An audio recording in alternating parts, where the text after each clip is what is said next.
Já estamos ao vivo e a cores numa transmissão da Vitória Produções e Valéria fisioterapeuta, fazendo a função de TI, de transmissão da comunicação. Já estamos ao vivo e a cores. Boa noite a todas e a todos, tanto vocês que estão conosco aqui, quanto vocês que nos acompanham pelas mídias sociais.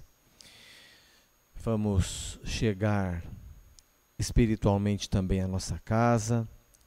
Agora é hora de desligarmos todos os aparelhos eletrônicos para que possamos nos concentrar na oração que a Sene nos fará agora e em seguida a leitura da lição da noite. Boa noite a todos, com alegria que a gente se reúne mais uma noite em torno do Evangelho. E antes de iniciarmos, então, façamos juntos uma prece.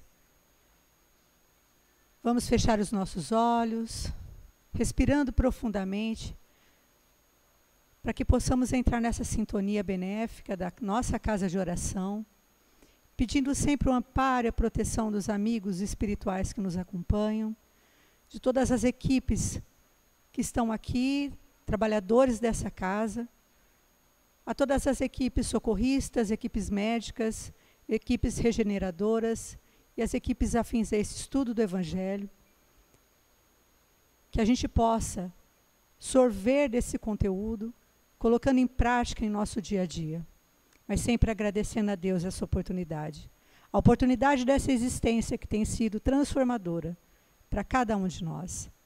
Apesar de todas as turbulências, das dificuldades, mas também enfrentamos desafios que nos fazem crescer e prosperar sempre.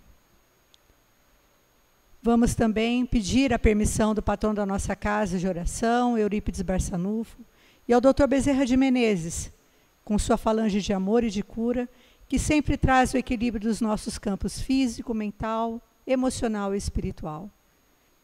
E a Jesus, nosso irmão maior, que nos dá sempre a direção, é sempre a nossa bússola, para que encontremos sempre o caminho correto, o caminho que nos levará ao mais alto. Façamos então a prece que ele mesmo nos ensinou. Pai nosso que estais nos céus, santificado seja o vosso nome. Venha a nós o vosso reino, e seja feita a vossa vontade, assim na terra como no céu. O pão nosso de cada dia dai-nos hoje, Senhor. Perdoa, Pai, as nossas dívidas, assim como nós perdoamos os nossos devedores. E não nos deixeis cair em tentação, e livra-nos de todo mal, porque teus são o reino, o poder e a glória para sempre. Esses eflúvios recairão sobre todos os necessitados e aflitos, e que possamos nesse momento deixar todas as nossas preocupações do lado de fora e vamos nos abastecer dessa fonte divina que é o Evangelho de Jesus. Em nome de Deus, em nome de Jesus e de todos os nossos amigos espirituais, damos por iniciada mais um estudo. Que assim seja, graças a Deus. Uma boa noite a todos. Hoje, então, a gente vai dar sequência à leitura do capítulo 24, com os itens 13 até 16.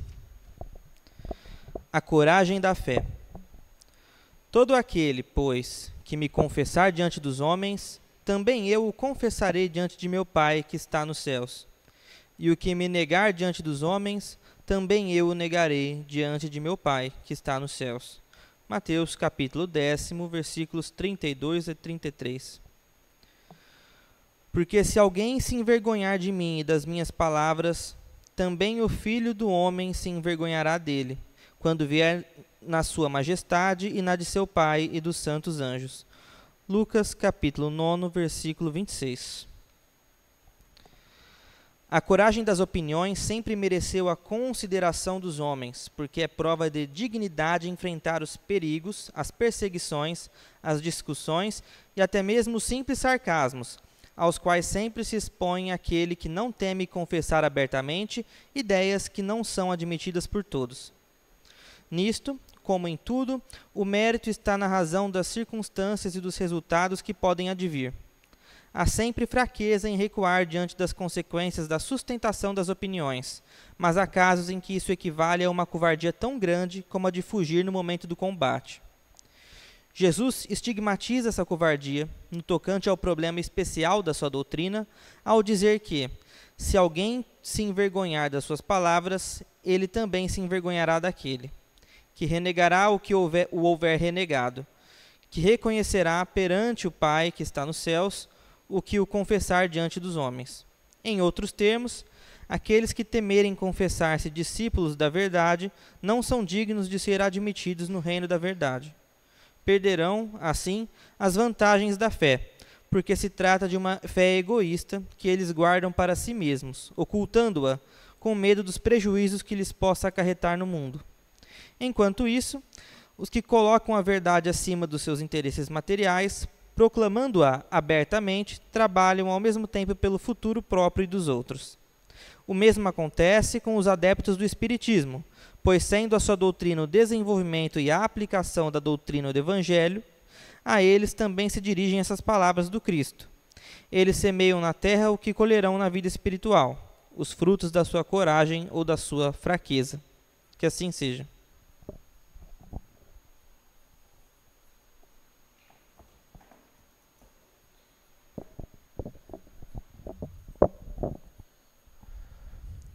Vamos lá, né, gente? Vamos tentar com muita concentração elaborar essa página do Evangelho que o João leu para a gente. Obrigado, João.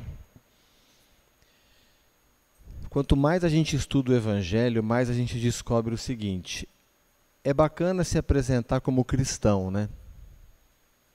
Ah, qual que é a sua religião? Ah, eu sou espírita. O espiritismo é uma tradição cristã. O protestantismo, o catolicismo. A gente gosta de se apresentar como cristão. E nós admiramos mesmo Jesus. Existe uma admiração. E isso já é um passo. Isso já é um passo. Mas não é fácil colocar-se ao lado dele. Tudo bem com isso, por isso que nós estamos aqui reencarnados no planeta Terra, graças a Deus, hoje reunidos em nome de Jesus mais uma vez, para olharmos para isso. Sem viajar muito na maionese, vamos tomar por medida a segunda-feira passada. A lição do item anterior do capítulo 24 do Evangelho segundo o Espiritismo. Vamos relembrar. Jesus estava à mesa, como de outras vezes, comendo com os discípulos. Chegaram algumas pessoas tidas de má vida. Abre aspas para o texto do Evangelho de Jesus. Pessoas tidas de má vida. Os fariseus, que era aquele pessoal que amava Jesus, só que não, aproveitaram a cena, chamaram os discípulos e falaram assim: ah lá o teu mestre que fala isso, fala aquilo, mas está lá comendo com gente de má vida. Né, Carlos? Vamos relembrar que Jesus não se alterou, e aí já tem uma grande lição, porque nós temos um reflexo de contra-atacar, perdendo o equilíbrio emocional, muitas vezes perdendo a razão. Então já fica uma lição aqui. Ele não se alterou e disse o seguinte: os sãos não precisam de médico. Nesse caso, a ordem dos fatores não altera o produto. Os médicos não vêm para os sãos, eles vêm para os doentes, ou seja, nós, que estamos aqui cuidando das nossas patologias, né, do revide, da acusação, da falta de fé, da inveja, do sentimento de posse, do ciúme. Então, para nós. Mas pensa o seguinte, quando alguém que sabemos ser de má vida, sei lá, que aprontou alguma, né? Que é de má vida porque aprontou alguma, se aproxima de nós, a nossa tendência não é se afastar? Mas Jesus tinha tanta segurança no que ele veio fazer aqui, e ele pouco se importava para a hipocrisia, que ele continuou na mesa comendo com o pessoal. Porque se ele se afasta daquele que precisa de médico, como é que vem a cura? Ele dá o exemplo da nossa saúde física para facilitar a nossa compreensão, mas na verdade, ele curou fisicamente algumas pessoas cujo planejamento reencarnatório, cujo período de expiação terminara. Ele não fez privilégio nenhum. É verdade que houve uma troca. Eu quero. Ele perguntou para o cego de Jericó, o que você quer? Ele disse, eu quero ver. Eu quero ver, Senhor. E ele, na visão do Kardec, lá na Gênese, cuspiu no barro para untar o barro e passar no olho do cego de Jericó para não ser atacado como feiticeiro. Porque ele não precisava fazer isso. Né? Não precisava nem impor a mão, a presença dele curava. Ele curou algumas pessoas fisicamente? Sim, repito, porque era chegado o final da expiação daquele que buscou através da fé a cura. Mas espiritualmente ele tem curado milhões de pessoas. Mas se ele não fica para o bate-papo, como é que ele ia começar? Porque, gente, de novo, ele era pobre, que vivia com pobre, e Judas entendia que não era o caminho, fez bobagem, depois fez uma bobagem muito pior, que foi tirar a própria vida. Então, se ele não fica, se ele se afetasse na resposta, já tinha perdido. Porque você pode dizer uma grande verdade para a Márcia, mas dependendo da temperatura do que eu te falar, não vai adiantar nada, só vai servir para o meu orgulho, né, de ter botado para fora uma coisa, mas longe de vibrar um afeto, um carinho, cujo exercício nessa mesa, que depois das 20 horas é um exercício permanente, claro que facilita pelo fato de não ser com a gente, né? De não estar vendo o que o obsessor está fazendo. Isso ajuda muito. Mas esse influxo de amor, ele alcança o obsessor e vai acalmando. E o diálogo fica possível. Muitas vezes 1, 2, 10 vezes. E aí o mal-estar da pessoa que está lá em casa passa. Nem sempre se comunica, mas os benfeitores atendem, orientam e encaminham para os trabalhos na espiritualidade. E muitas vezes aquela pessoa que estava sofrendo em casa, que estava passando por uma dificuldade, aquilo passa. Então, quando as pessoas me perguntam, lá na unificação vocês fazem tratamento espiritual? Fazemos. Esse aqui. O da assiduidade, o do contato com a revelação, o do exercício de estarmos aqui olhando no espelho do Evangelho para ver como nós estamos em relação àquilo. Então, pegando o exemplo de segunda-feira passada, nós precisamos reconhecer isso. É gostoso se apresentar como cristão.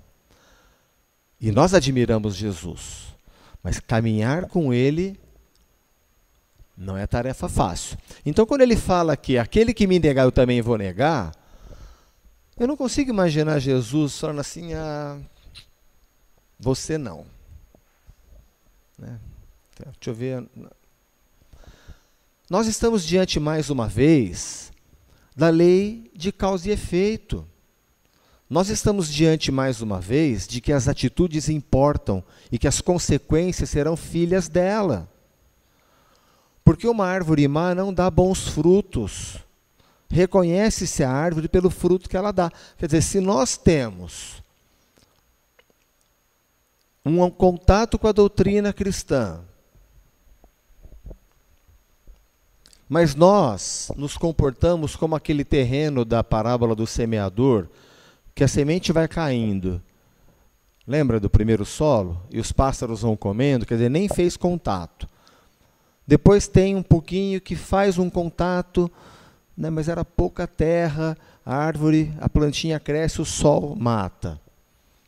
A outra cresce mais um tanto, mas os espinhos sufocam, representando as tarefas da vida de encarnado. Nenhum problema com isso.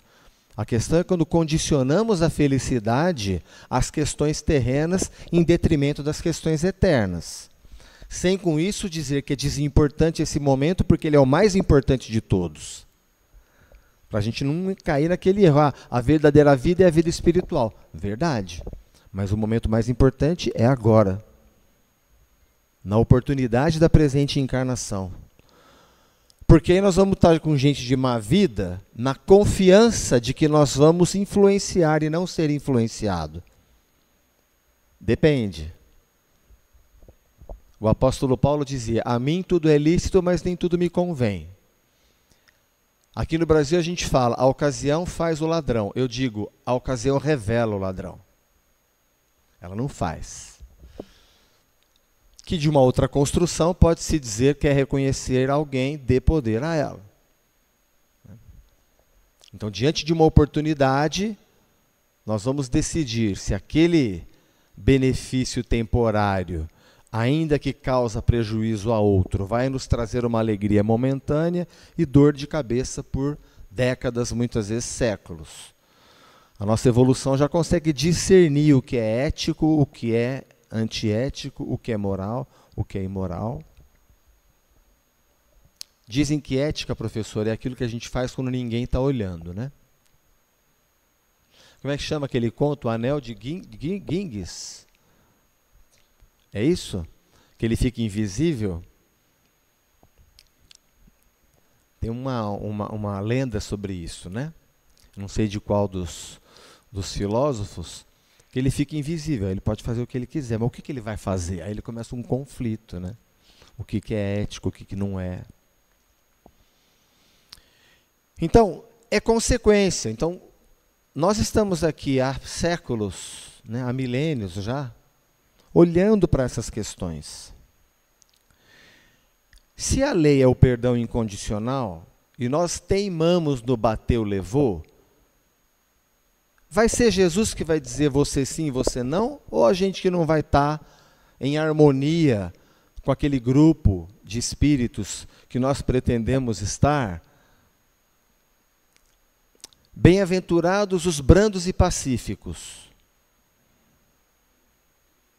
E a gente recalcitrante na violência, seja verbal, seja física. Desculpa se eu falei disso segunda-feira passada, mas o censo da violência de 23, 9 de cada 10 mulheres agredidas no Brasil ano passado foi na frente dos filhos. Bem-aventurados os brandos e pacíficos, né? Dizia o arcebispo da África do Sul, Desmond Tutu, que o pai dele ensinava assim para ele, não levante a sua voz, melhore seus argumentos. E ele tinha que se empenhar, porque quem era mais poderoso? Se ele tentasse levantar a voz, não ia dar em nada. Idem o nosso estimado Jesus de Nazaré e os seus 12 apóstolos. Mas Maria de Magdala ia dar no quê se levantasse a voz? Por isso que eu tenho uma certa dificuldade de aceitar aquela história que ele expulsou os vendilhões do templo com violência. Eu tenho uma certa dificuldade. Primeiro, porque ele tinha equilíbrio emocional. Segundo, porque ele tinha argumento. Terceiro, porque ele era pobre. Quem que podia mais na hora da violência? Então, agora, que ele deve ter sido enérgico, né? Porque a gente se indigna com aqueles que mercadejam a fé. Não sei quem foi impactado por um vídeo de um comediante norte-americano que ele fala que Deus é um homem invisível, é um homem, né? Um comediante, né, gente? E que escreveu 10 coisas que a gente não pode fazer. Eu não vou fazer a dramatização dele, porque eu trabalhava no teatro aqui, do Seu Papa, há 40 anos, viu, Rocha? Então, não vou, Belmiro.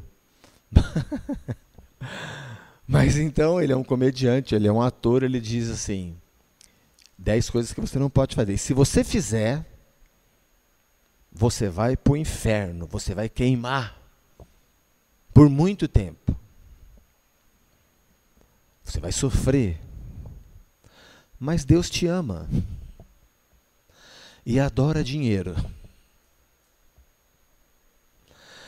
Não é o Deus do espiritismo, não é o Deus do cristianismo, é o Deus inventado por esses autoproclamados representantes de Deus na Terra, que ficam pregando que o inferno existe para dominar e tomar dinheiro. A estratégia é a mesma. Eu consolido um sentimento de culpa, enfio na cabeça que existe o inferno e passo a sacolinha no final. Dependendo do tamanho do sentimento de culpa, a gente sabe o que acontece. Agora, nós insistimos, tá? Bem-aventurados os brandos e pacíficos. Dai de graça o que de graça recebestes. Mas a pessoa insiste em mercadejar a fé. Eu anotei mais alguns exemplos aqui no dia de hoje.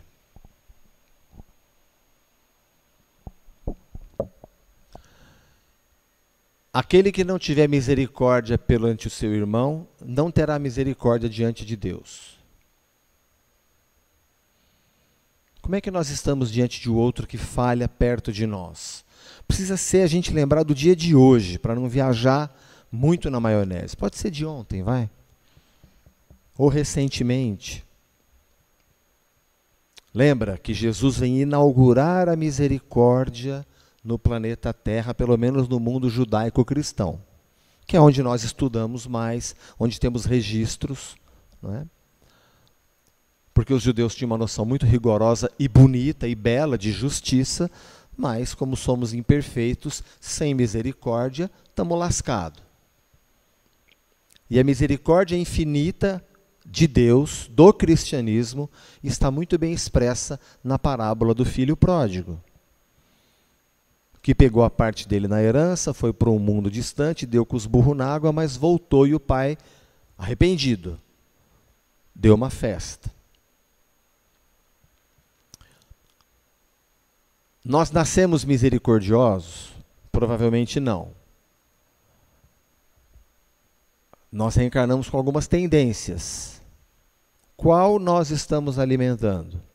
Todos nós reencarnamos com tendências. Nós estamos alimentando a belicosidade, o falso testemunho, né? Eu tenho repetido aqui o dedinho no WhatsApp, no Instagram, nas mídias sociais. Quando vem em letras garrafais assim, urgente, pronto, já sabe que é uma mentirada pavorosa. Que se for checar a fonte... Então não dá para admitir que nesse texto, anotado por quem? Vamos ver aqui. Primeiro, Mateus. Segundo, Lucas.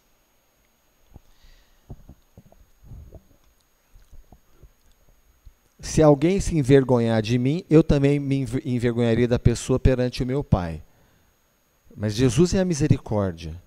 Ele vai acolher. Mas, filho, você aprendeu a lição? Você ainda está no bateu, levou? E se orgulhando disso? Você se arrepende disso? Como é que está a questão do adultério? No sentido amplo também de adulterar a verdade. Para faturar dinheiro, para faturar doação, para faturar voto, para faturar o que for de benefício material. Está adulterando a verdade em benefício próprio, porque é um comportamento pré-mosaico, né? Está adorando o bezerro de ouro ainda? As posses, o ter em detrimento do ser? Então não vai ser Jesus que vai estar na antessala apesar daquela piada que o Amilcar contava, que o fulano chegou no céu e foi recebido por Pedro, que tem a chave do céu, né? E dizia ele que fez caridade. E o Pedro abriu um livrão, olhava, nada, não pode ver dia tal, não sei o quê. Eu fiz uma caridade, lá eu dei alguns reais, 10 reais, não lembro o valor. E o Pedro olhou e era verdade. E aí foi falar com o chefe. Foi falar com o chefe e o chefe falou assim, deixa eu ver quem é. Devolve os 10 reais e manda para o inferno mesmo. A gente está brincando com essa questão de céu e inferno porque a teologia convencional fala muito disso, nós espíritas não. E eu já repito isso aqui há 40 anos. Né? Por que não existe inferno? Porque, segundo a teologia convencional, quem vai para o inferno? Quem não tem conserto. Se Deus fez um filho sem conserto, ele não é Deus porque ele falhou. E também se ele perdeu a paciência, é porque a misericórdia dele não é infinita. Então a misericórdia dele é finita, não é Deus. Então, assim sendo, sinto muito ou não, o inferno não existe. Pelo menos para Jesus o inferno não existe. O que existe? Serviço. Quebrou, volta para consertar. Sujou, vai limpar. Que é o que nós pedimos a oportunidade aqui. No meio do caminho, nós vamos encontrar a expiação.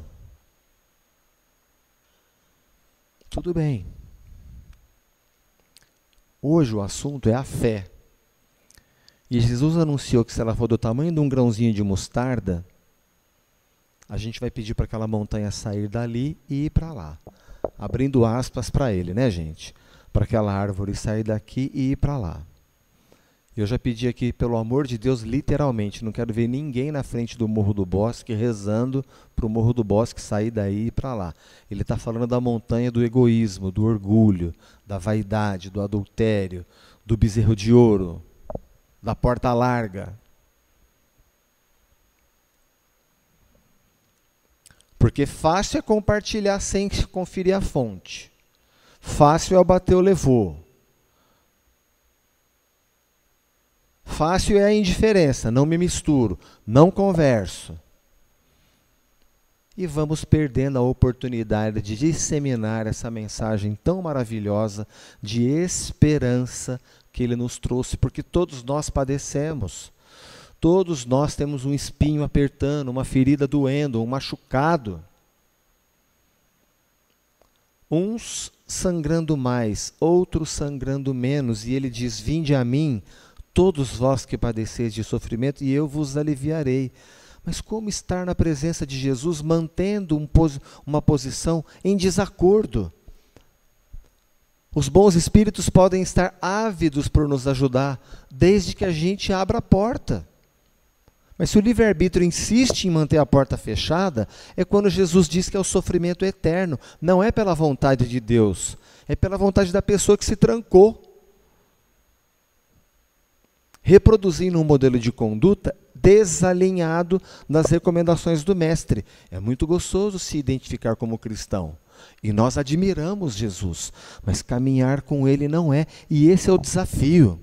Inclusive na hora da dor, ou principalmente, porque nós, sem problema sentir dor, mas a gente não maldiz a dor. Ou não deveríamos maldizer. Chorar, sem problema.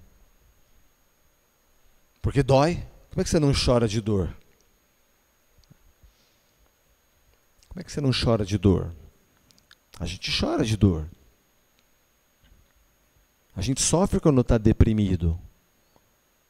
E precisa de um atendimento profissional. De um psicólogo, de um psiquiatra. Mas a gente tem a música para... né? A gente tem a música para falar, poxa, nós temos elementos para buscar forças para seguir adiante. Onde? No Evangelho, na música, na arte, na psicologia, na psiquiatria. na reparação do direito, porque é defesa. Eu vou repetir eternamente, Jesus era pacífico sem ser passivo. Era enérgico, tinha posição, sustentava essa posição, em que pese ter sofrido as consequências que sofreu. Para que hoje nós pudéssemos estar aqui, engatinhando no seu evangelho ainda, sim, humildemente reconhecemos isso e pedimos forças para, diante da expiação e da prova, termos o transbordamento de forças, de discernimento para seguir adiante. E se o discernimento não vier pela intuição, que venha pela inspiração. E por que não aqui, nesse conjunto de inspiração, intuição, restauração das nossas forças para seguir adiante? Um pouco melhores a cada dia, no processo de transformação da água em vinho, que não é da noite para o dia, que não é numa existência, mas que alguns passos nós já conseguimos dar.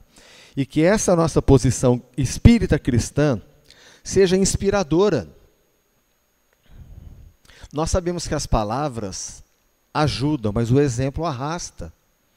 Então, ao sair daqui, nós temos um testemunho a dar, com as nossas limitações, mas o que conta é o esforço. A gente vai tropeçar, vai lá, pede desculpa. Podia ter ajudado um pouco mais, podia ter dado uma informação melhor, podia ter oferecido um caminho, podia ter adiantado uma informação que viria a prevenir sofrimento. Somos imperfeitos, porém úteis. E vamos em frente, gente. O desafio é seguir em frente. O que nós estamos fazendo aqui é olhar no espelho através do Evangelho e buscar a nossa autocorreção, o consolo, a certeza de que não estamos abandonados. Repito, pelo contrário, quando a expiação chega, nós temos que agradecer e melhorar a nossa autoestima, porque o Pai já reconheceu em nós estrutura espiritual e emocional suficientemente fortes para viver aquele período de conserto do que quebramos, de limpeza do que sujamos e de autoconstrução desse mundo que Jesus disse que não é o dele, mas que a gente sonha que seja. E a gente está aqui matriculado na escola cristã, na certeza absoluta de que isso vai acontecer. Ele disse o seguinte: toda árvore que meu Pai Celestial não plantou será arrancada e atirada ao fogo. Ou seja, não será pelo orgulho e egoísmo de homens falíveis que já vão se despedir aqui desse temporário poder, que as leis, que os desígnios de Deus não irão se cumprir. Num outro momento ele fala assim: o céu e a terra não passarão, até que se cumpra o último iota, o último ponto. É óbvio. Ah, mas e esse mundo, com domínio de poderosos? Hoje também fui impactado por um vídeo de um drone em cima de Gaza. Pelo amor de Deus, de alma. Que isso? Filhos de Deus igual a nós. E aí aumenta a nossa responsabilidade quando a gente lembra que ele disse: muito será pedido a quem muito foi dado. Andai enquanto tendes luz.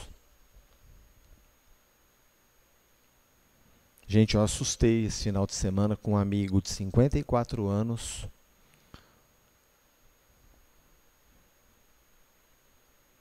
numa clínica em tratamento paliativo. Porque esse moço já me ajudou na vida, sem pedir nada. Eu vou voltar lá porque eu não consegui interagir. E eu me lembrei disso. Andai enquanto tendes luz, porque ela pode apagar. Então, sem afobação, mas vamos criar um ritmo.